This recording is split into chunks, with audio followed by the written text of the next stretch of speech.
Hi physics class. I'm going to walk you through an involved question involving parallel plates today. So I've set them up here. 9 volts separating the two plates, 6 centimeters of distance. The first thing I just want to mention is, in a schematic like this, the long side of the power supply always represents the positive terminal. So that will be connected to the positive plate. The small side will be to the negative plate. Okay? You may need to identify that on a diploma exam. I've only seen it a couple of times though. All right, question 1. It has determined the electric field at point A, which is located 1 centimeter from the bottom plate. So this distance right here is 1 centimeter. Okay, we'll see if that's important. So we know to calculate electric field between plates, delta V by delta D.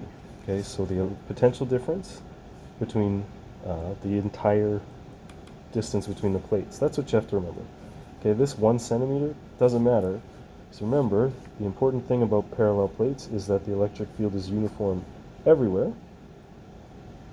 So it doesn't matter if it was A, B, anywhere else between the plates. We're going to use the full potential difference and the full separation. So it's going to be 9 volts divided by 0.06 meters.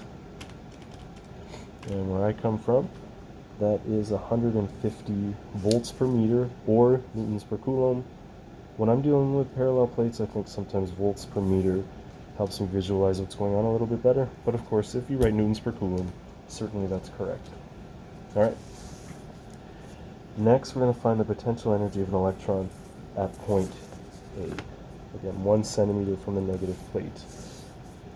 Okay, there are different ways you can do this. I'm going to show you my favorite method. All right.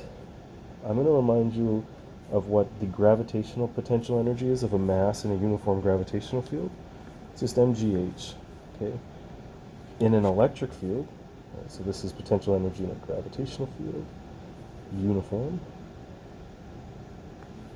If we want to talk about the potential energy of a charge in a uniform electric field, well, we know mass produces gravitational fields, charges produce electric fields. G is the gravitational field, E is the electric field. Okay, the height that an object falls from is just going to be a distance. All right, so this is how I remember. This is not on your formula sheet because it's only true for a uniform electric field, which is between parallel plates. So it's absolutely good here. All right, but there's something I got to mention. QED. In a gravitational field, we know h is height. You know, if we drop an object, it's going to fall from a height. D here, in order for this to make sense, should be the distance to the plate that a charge would fall to. And there's going to be two choices. It depends on the charge, positive or negative, of what's in the question. We're asking about an electron, which is a negative charge. Okay? If we put an electron at A and let go, it would fall up towards the positive plate. So the distance we're going to use in our question, in our formula, is this distance, which would be 5 centimeters. Okay. If it was a proton, something positive, we would use 1 centimeter. Okay, so that's worth noticing. D in this formula is the distance to the attractive plate. This is not on your formula sheet.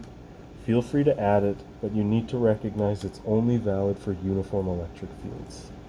Once we have that, though, this is an easy question. So the potential energy of this electron is going to be its charge, 1.6 times 10 to the negative 19 coulombs. The electric field we just got was 150, and then the distance we're talking about is 0.05 meters. That's really good. It's going to be something real small.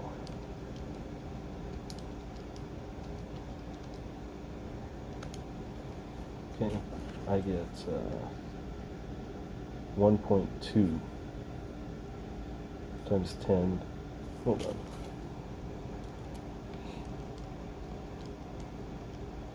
Yeah, just times 10 to the negative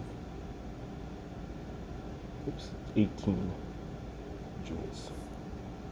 Okay, not much, but electrons are small. All right, I got two more questions for us. The work done to move the electron from A to B, and then if we put an electron at A and release it, what's its speed as it hits the positive plate? I actually want to do this one first. Okay, this is how much potential energy it has. As we let go, that's going to turn into EK, right? EP is transferred to EK. This is a simple question. Okay, so EK equals 1/2 mv squared, and all of this potential energy will become kinetic energy. The mass of an electron is on your formula sheet. Okay, so I've set it up kind of like we're in physics 20. I hope you'll forgive me. From here, let me just do some algebra quick. It's going to be the square root of 2 times that energy divided by the mass. Let's see what we get.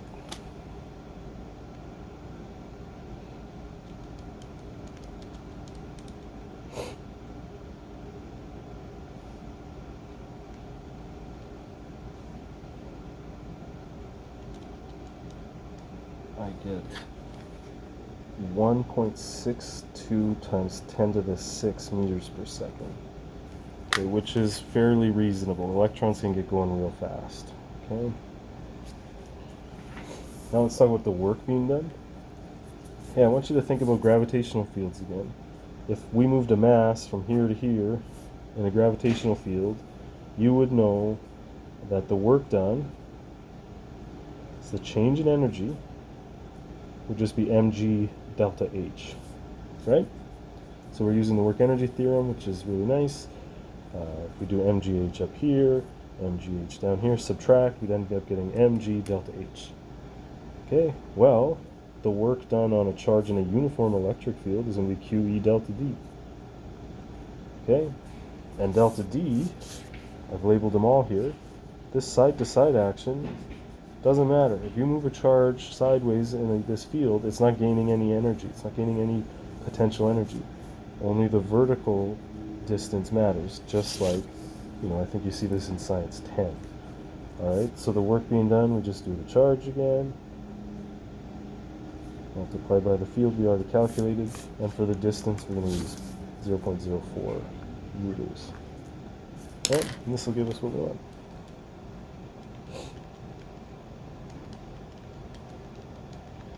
Alright, so I'm going to get 9.6 times 10 to the negative 19 joules. I hope this video helps. It covers a lot. We are going to spend more time with parallel plates because it's a big topic. As always, just always think about gravitational fields when you're dealing with charges in a uniform electric field. Alright, I hope this helps. Good luck out there.